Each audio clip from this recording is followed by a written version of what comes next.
Hello and welcome guys to our channel jobless family. तो यहाँ पर government of Assam office of the principal cum chief superintendent की तरफ से यहाँ पर बहुत सारे पोस्टों में नया रिक्रूटमेंट का नोटिस जारी किया गया है। तो यहाँ पर एक ह्यूज सा वैकेंसी जहाँ पर जारी कर दिया गया, जहाँ पर आप सभी के लिए जो अगर हम लोग बात करें तो टोटल 28 कैटेगरी की यहाँ पर जो पोस्ट जारी किया गया है। तो आज हम लोग इसके बारे में एक एक करके बात करें। दोस्तों ये जो वीडियो ये थोड़ा सा लंबा होने वाला है, तो अगर आप लोग इस पीडीएफ को डाउनलोड करना चाहते हैं तो आप हमारे नीचे डिस्क्रिप्शन में आ सकते हैं, तो वहाँ पर से आप लोग इस पीडीएफ को डाउनलोड करके देख सकते हैं। तो सबसे पहले यहाँ पर जो पोस्ट दिया गया वो स्टाफ नर्स, जिसके लिए क्वालिफिकेशन बीएससी नर्सिंग और जीएनएम। उसके साथ साथ यहाँ पर आप लोग को रजिस्टर्ड भी होना होगा, जिसके लिए यहाँ पर टोटल 201 वैकेंसी यहाँ पर जारी किया गया है। उसके बाद नर्सिंग सिस्टर के लिए बीएससी नर्सिंग और जीएनएम आप लोग को पास होना होगा। उसके साथ साथ रजिस्टर भी आप लोग को होना होगा, इसके लिए यहाँ पर टोटल 33 वैकेंसी। उसके बाद लेबोरेटरी टेक्नीशियन के लिए आप लोग को HSSLC पास होना होगा। उसके साथ साथ आप लोग को डिप्लोमा सर्टिफिकेट होना होगा लेबोरेटरी टेक्नीशियन के ऊपर, जिसके लिए यहाँ पर टोटल 30 वैकेंसी। उसके बाद एनेस्थेटिक्स टेक्नीशियन के लिए यहाँ पर जो आप लोग को HSSLC साइंस में पास होना होगा with diploma in anaesthesia technician course के ऊपर। उसके साथ यहाँ पर जो बोला है कि इसके लिए 4 वैकेंसी। उसके बाद ऑडियोमेट्री टेक्नीशियन के लिए यहाँ पर बोला कि आप लोग को बैचलर डिग्री होना होगा इन ऑडियोमेट्री में। तो उसके बाद यहाँ पर बोला गया कि एक वैकेंसी यहाँ पर रखा गया है। उसके बाद रेडियोग्राफिक टेक्नीशियन के लिए जो है HSSLC पास हो आप लोग को होना होगा। उसके साथ साथ आप लोग को यहाँ पर बोला कि एक सर्टिफिकेट कोर्स भी होना होगा रेडियोग्राफी टेक्नीशियन के ऊपर। तो उसके बाद यहाँ पर जो है टोटल 7 वैकेंसी जारी किया गया है। उसके बाद रेडियोथेरेपी टेक्नीशियन के लिए भी यहाँ पर HSSLC पास होना होगा। उसके साथ यहाँ पर आप लोग को डिप्लोमा होना होगा इन रेडियोथेरेपी के ऊपर। तो इसके लिए यहाँ पर टोटल 2 वैकेंसी। उसके बाद technician in audio visual aids and photography and artist for MEU के लिए यहाँ पर जो ITI पास आप लोग को होना होगा इन टीवी मैकेनिक के ऊपर, जिसके लिए यहाँ पर टोटल 2 वैकेंसी। उसके बाद OT टेक्नीशियन के लिए HSSLC पास होना होगा। तो उसके साथ आप लोग को डिप्लोमा होना होगा OT टेक्नीशियन कोर्स के ऊपर, इसके लिए यहाँ पर टोटल 4 वैकेंसी। उसके बाद ECG टेक्नीशियन के लिए भी यहाँ पर आप लोग को सर्टिफिकेट और डिप्लोमा होना होगा इन ECG टेक्नीशियन कोर्स के ऊपर। और अगर आप लोग का डिप्लोमा है इन कार्डियक केयर टेक्नोलॉजी में तो भी आप लोग अप्लाई कर सकते हैं, इसके लिए यहाँ पर एक वैकेंसी। उसके बाद डेंटल टेक्नीशियन के लिए आप लोग के पास यहाँ पर HSSLC पास होना होगा विथ 2 ईयर आप लोग को डिप्लोमा होना होगा इन डेंटल टेक्नीशियन कोर्स के ऊपर, इसके लिए यहाँ पर टोटल 4 वैकेंसी। उसके बाद प्रोस्थेटिक एंड ऑर्थोटिक टेक्नीशियन के लिए यहाँ पर जो बैचलर डिग्री और डिप्लोमा होना होगा इन ऑर्थोटिक टेक्नीशियन कोर्स के ऊपर, जिसके लिए यहाँ पर टोटल 2 वैकेंसी।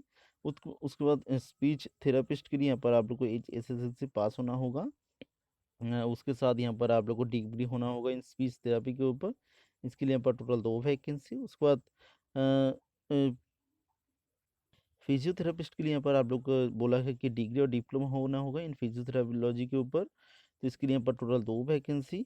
उसके बाद ऑक्यूपेशनल थेरेपिस्ट के लिए यहाँ पर आप लोग के पास डिग्री और डिप्लोमा होना होगा इन फिजियोथेरेपी के ऊपर, इसके लिए यहाँ पर टोटल 2 वैकेंसी। उसके बाद multi rehabilitation worker MRW technician और थेरेपिस्ट के लिए यहाँ पर कोर्स जो बोला है कि आप लोग को HSSLC पास होना होगा।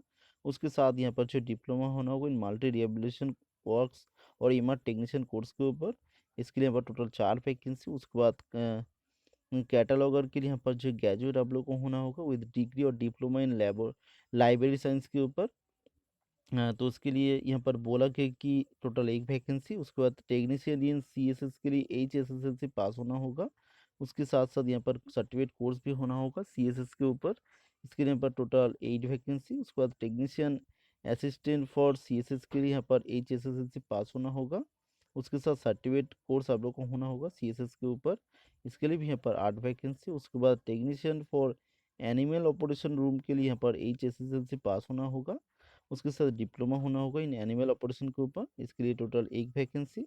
उसके बाद audio visual technology for central photography के लिए ITI पास आप लोग को होना होगा टीवी मैकेनिक के ऊपर, इसके लिए टोटल एक वैकेंसी। उसके बाद ड्रेसर के लिए HSSLC पास होना होगा with diploma in physical assistant course के ऊपर।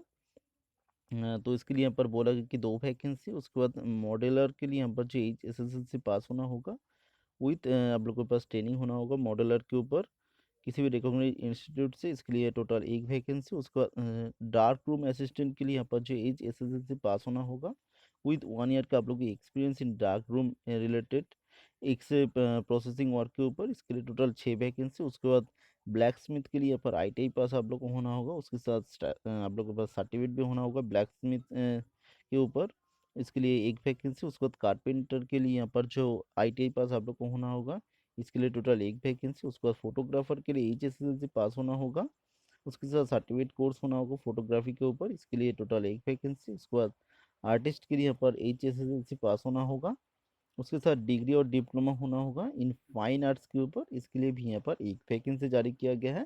दोस्तों यहाँ पर जो जो पोस्ट बताया था तो मैंने सब कुछ यहाँ पर जो बता दिया है। तो इसके लिए अगर हम लोग एज की बात करते हैं, यहाँ पर 18 साल से लेकर 38 ईयर के बीच में आप लोग का एज होना होगा। यहाँ पर आप लोग को जो है एज रिलैक्सेशन भी दिया जाएगा। दोस्तों इसके अप्लाई करने के लिए यहाँ पर बोला गया कि आप लोग को ऑनलाइन एप्लीकेशन करना होगा, वो भी यहाँ पर जो ऑफिशियल वेबसाइट दिया गया है dme.assam.gov.in। तो यहाँ पर आके आप लोग को जो है ऑनलाइन एप्लीकेशन कर देना होगा। इसके लिए यहाँ पर जो लास्ट डेट दिया गया उसके बारे में बात करो तो 15/5/2020 से लेकर आप लोग इसको अप्लाई कर सकते हैं 30/5/2020 के बीच में। दोस्तों यही छोटी सी इन्फॉर्मेशन आप लोग के साथ शेयर करनी थी। दोस्तों मिलते हैं नेक्स्ट वीडियो में, तब तक के लिए बाय।